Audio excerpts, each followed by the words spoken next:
এখন আমি ডিম বাপা করে রান্না করব।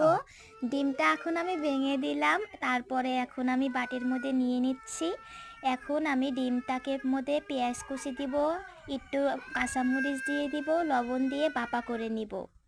তারপরে আমি ডেকে দিলাম। এখন আমি বাগুন আলু নিয়ে কেটে নিলাম, নিয়ে এখন এটাকে ধুয়ে নিলাম। তারপরে এর মধ্যে দিয়ে দিলাম মশলাপাতি দিব, তারপরে তেলটা দিয়ে তারপরে এখন ডিমটাকে ভেজে নিব।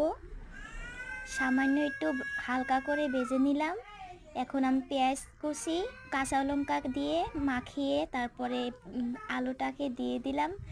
আলু বাগুনটাকে এখন কষিয়ে নিব। তারপরে এখন সামান্য জল দিয়ে দিলাম। এখন ডিমটা দিয়ে দিব। বাস হয়ে গেল আমার ডিম রান্না। অনেক মজাদার রেসিপি। হ্যালো গাইস, আসসালামু আলাইকুম। আমি আজকে রান্না করব ডিম বাপা। এখন